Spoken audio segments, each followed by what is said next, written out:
from town to town with a horse trailer dragging behind. Just a cowboy lost in a modern world. I feel like I'm losing my mind. Not a day goes by, I don't think about how my life used to be. Now I'm out of my prime and I'm losing time, and nobody's calling for me.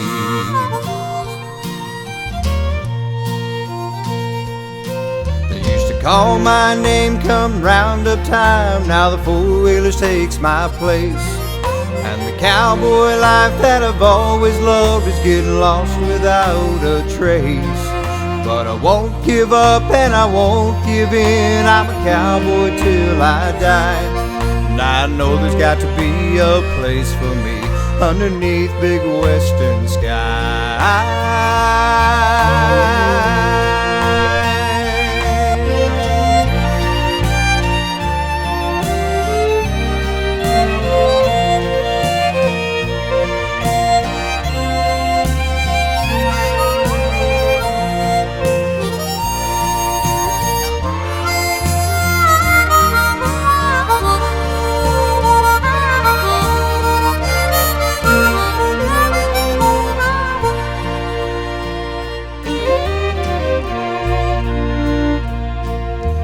Headed out west, gonna do my best to leave the civilized world behind.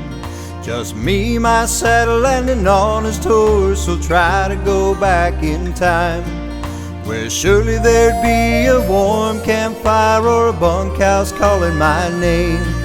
But tonight I'll sleep in my pickup truck, 'cause I'm still not playing their game.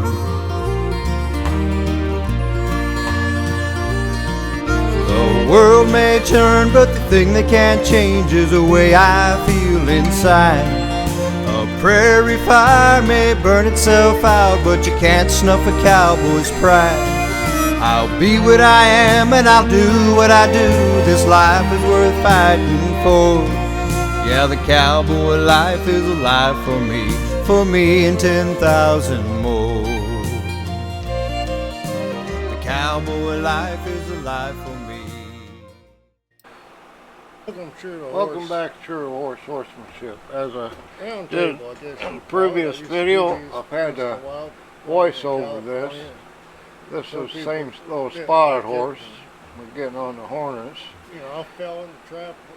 And, you know, thanks to Jim, the owner, he did a lot of prep work that saved me time on my end. He took a lot of ropes like I did in past videos with behind the hocks on the feet and such things as that, and which helped this horse get used to the harness and where it hangs. So thanks to him.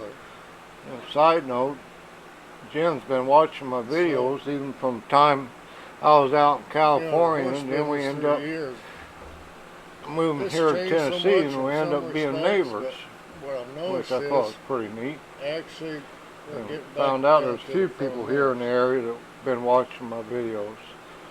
Which I think like I said, my process on this, first I ground drove the horse one day, and she did pretty good, because remember I did all the saddle work, which helps in here too. Groundwork got way overrated. So my driving alliance is connected, as we say, to the feet. I've seen too many horses, and I'm guilty of it the next. And of course, got to stop in the back on it. Now, you won't make no progress. Getting a horse right here, I'm just asking her to take off a little step forward, and then we stop. Because sometimes when you're working a horse under harness, that first step off will be the scariest, and when we make the turn, they feel the lines on them, on their hocks, and here, you know, she's doing real good, but like I said, Jim's got to take credit for that, because he did that, which makes this job easier. Some people likes putting weight on it, and first off, I don't like, all I want her to do is pull the skid. Sometimes I'll take a short log and hook them to that, but with this mare, I knew I could go right to the skid, and that's what we did. Somewhere down the line, so we're just, shoot off an email. see if we can teamwork get him on here. and think safety's first. Modern Safety's technology, first. you With know, this horse being on a He's harness, willing to do it. this is her Talk third to day Skype or whatever. And be like under we're both in harness. the same room. You know, I don't want her to get in trouble, because if she does, she's You know, liable not want horse to pull. business, it is such a So I'm not doing the weight. on And everyday the life. only problem I was having What with Jim, You'll see going you know, on. he's holding a little bit all too over the tight. place, and He's will not keeping her show straight. up with the horse business. You know, I want I to mean, keep for this a horse while we- straight. It's not like a saddle horse. You just And Dutchy that's TV like stuff, and we why give it to the kids. With her, when I was also. riding her, I didn't use my And of spurs course, because I didn't want to get What her happened was, reacting ended up to with- that kind of pressure spoiled since she's going to be in horses. harness. in the kids' respect, got a bunch of spoiled kids. They never learned any And this is boundaries. where that one step at a time really counts. Like you take a foal. And with me and I Jim got both one have a now, hold of her, saw we can my keep her going straight, and we YouTube pretty well video of me having my first real ride keep on her under control. It's very simple. I found And out timing the owner that is very her important mother, here, or because the Gillian I was with, a lot of people, if they're trying never this, laid what no they do, boundaries they for this react mare. So way before, at first, way when she after didn't the horse really wanna do reacts. something, and she'd show it. you don't want that. Unfortunately, it wasn't too bad. It's just, it could have been bad, but it You wasn't. want that horse to react. Well, she turned out to be a nice little horse. You know, it's, even after all these years, I still enjoy working good horses. I don't care what their bloodlines are, what breed they are, as long as they're a good horse, an honest horse. But unfortunately, today's environment, it's not good. You know, one of my friends in California now is paying more for a board bill or as much for a board bill as she did for her first house she rented. So I don't know what's going to take to fix it, but it's got me scared. I already got enough gray hair. I don't want more. But that's all I'm going to say on that. And you read into it what you want to. I don't really care. You know, there was a question asked me one time about who I study under. This was quite a few years ago.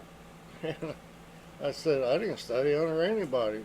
I said, I studied the horse. Well, yes, I made mistakes. But even as a little kid, I saw what worked with Dusty, my little pony stud I had. You know, who I learned with, and shoot, he's the one I learned how to move that hip. And when he did the right thing, give it back to him. And you're talking about a 7-year-old kid, but I found out what worked. I found out taking a switch to his butt, trying to drive him forward, wasn't working. And you know, I had to learn that myself. I didn't have nobody teaching me. You know, back when I was coming up, if you did work with somebody, it could be pretty rough, because you start bragging about how much you know, some of them old timers going to show you how much you didn't know. They'll give you the roughest stock they can come across.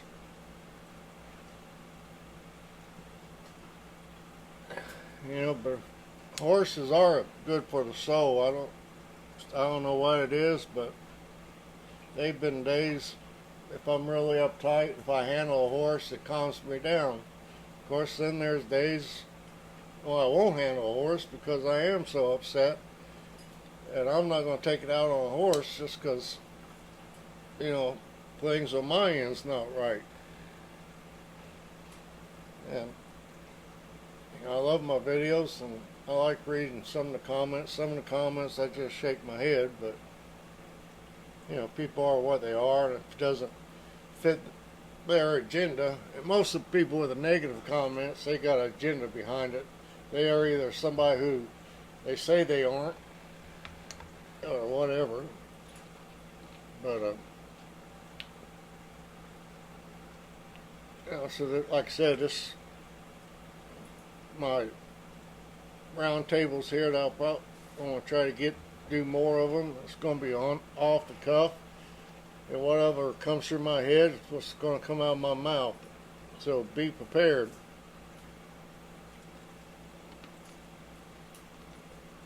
Getting back to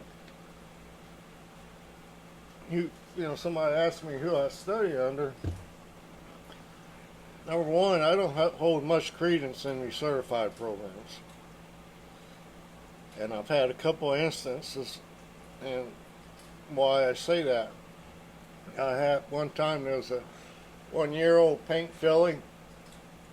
A guy was triple certified under a big name fella, whose each certification cost you about 20 grand. And he couldn't catch this filly. So I went over there with my little clicker and my whip, and I started filming. When I first got there, talking to the owner, and to the time I put that filly in the trailer. And altogether, I got a halter on that filly, got her given well enough to that halter where she led right on that trailer. And like I said, it took me an hour, and that's the BSing part with the owners and everything. Excuse me. So how long did I actually work? I can't really tell you, but it wasn't as long as what you might think. But it's all about pressure and release. Even with my way I do the clicker, it's not about treats, it's about the release. I get more through that horse's head where I want it to be in that horse's head by the release, not by the damn treats. I don't want a horse thinking about that dang treat, because then you start getting a pushy horse. Some of them can get right aggressive, and they'll start looking for that treat. I saw one time a gal riding a horse, and when she asked the horse to give and flex laterally, she'd give it a dang treat. And I'm thinking, okay, what good is that? Here on the trail, if you run out of treats, and some horses' personality might say, you don't have no treat, I ain't giving that bit. And people watch my videos through the years, they know I'm not a big treat person. Now I'll admit, when I am teaching tricks and all, I'll have a pocket full of grain, but I don't give them to them every time, and they know not to push the subject. So, back to the certification program. I know I'm all over the place, but forgive me. This, like I said, these will get better as time goes on. And so I had another instance where a gal who was supposed to be a double certified trainer by the same person came to pick up a Mustang and haul it up north of LA. So I told her, I worked with the Mustang a little bit, got her halter broke, and got him where he'd load a trailer. But the trick with him was, you put him in the trailer, he'd walk in. You back off, and back him out of the trailer, excuse me, and put him back in. And then the second time, he'd be relaxed. So I told that young lady that, and of course, she didn't listen to me. I'm nobody. I'm just on big name guys on RFD and such. I'm just guys training rescue horses and other horses for the public. So she was one of the people that's all in the name. It doesn't matter what you knew, it was all in the name. If you had the right marketing skills and were out there and everything, then you were somebody. But if you wasn't, unfortunately, a lot of trainers don't get a chance because of that thinking nowadays. But anyway, so she put the Mustang in the trailer. Number one, she let a Mustang, and she was on the right side. So when she got in the trailer, she was beside the wall and the Mustang. She was in a heck of a mix. So I hear her yelling, "Mr. Archer, what do I do?" You know, I could have gave her something simple advice, but there was another instance before this. I told her, you know, common sense would tell you what you do. You're in a pickle. You back the horse up and put it back on and be on the right side when you get the horse on the trailer. You know, the correct side. I didn't want to do it that way. I didn't want to tell her that.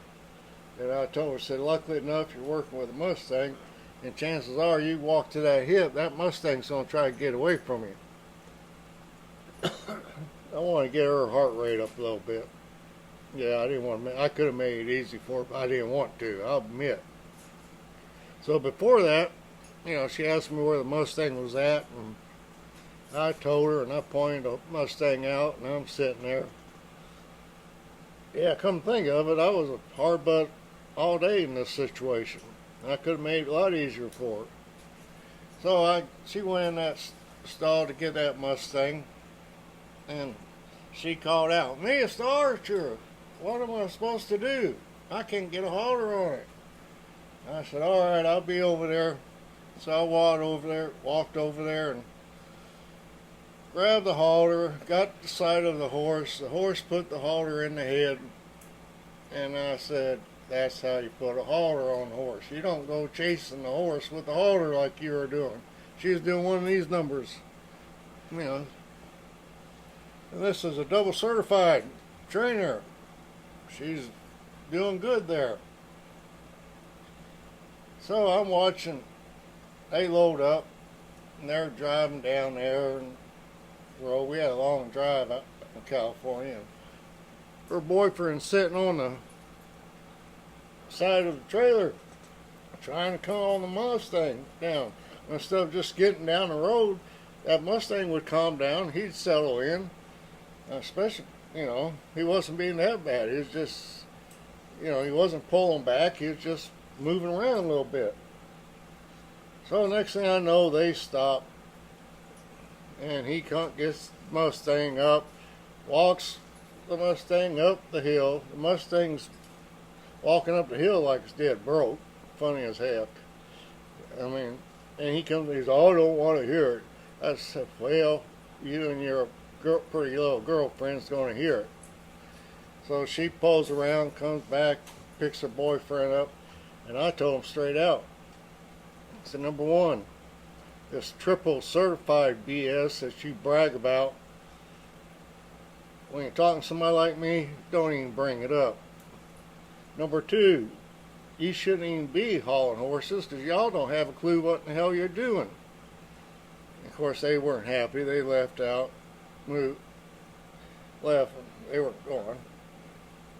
So needless to say, that Mustang didn't get hauled that day. Eventually did, but not by them people.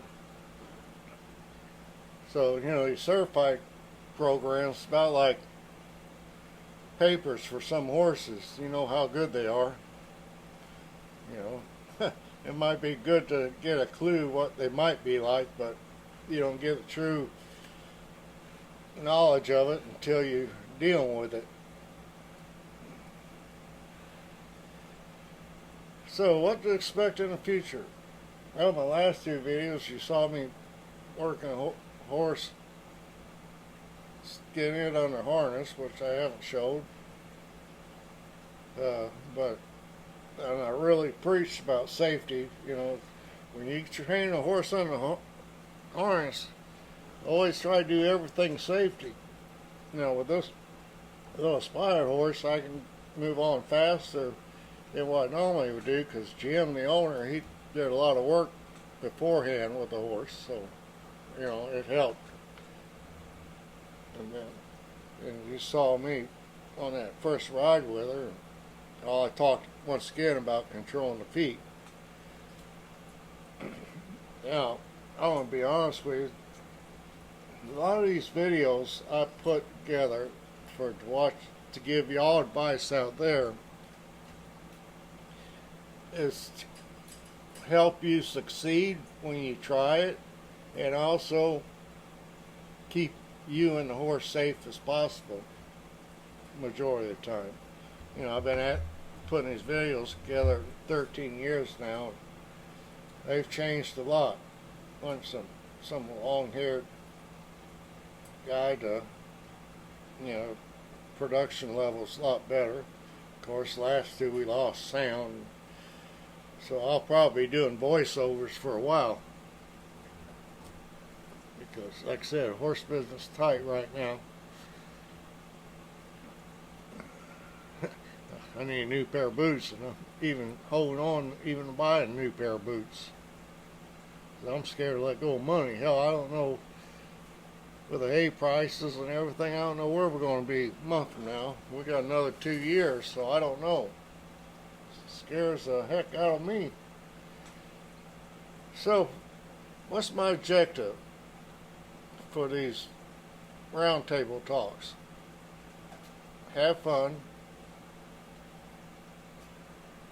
Give you words of advice that I've ran into and made my mistakes through the years, and help y'all from not making them mistakes. And when I do these, I do enjoy them, you know. But through the years, I refused to pay the politics, and you know what? I'm glad I did. You know, I wouldn't want to have to sell my soul to be like some of these guys. But there's some good guys out there, don't get me wrong. I mean, there's a couple of them that got my respect. And of course, I'll mention them. One's Larry Mahan, and one's Chris Cox. You know, Mr. Cox, he puts things in terms that the average person can relate to and can understand. He don't put a different color wrap on each horse's foot so you can do this or that. I mean, all that is for show. That's all that's for. And people want to make them think they know something. But Mr. Cox isn't that way. And my help, because we both train to hell. So much alike, it's unreal. And of course, then got Mary Lahan. Lahan's been at this business for a long time, and I know he can correct me on this if he wants to, but he's won a few rodeo cowboys when he was coming up. He used to say it. He invested his money when he was on top, so when he did retire, he had something to fall back on. So you gotta respect that. So I rambled on enough. So as I always say, be true to the horse, they'll be true to you. First and foremost, be true to yourself. And don't be afraid to say, you know what, I was wrong. It takes a big person to say that, because a lot of times, you know, we all are wrong. There's not one of us out there is 100% right all the time. And, you know, just think what's good, just like I say, what's good, be true to yourself. And usually what's good for you is good for you, if that makes any sense. So, y'all take care. I've ran my mouth enough. So y'all take care. God bless, and be careful and safe.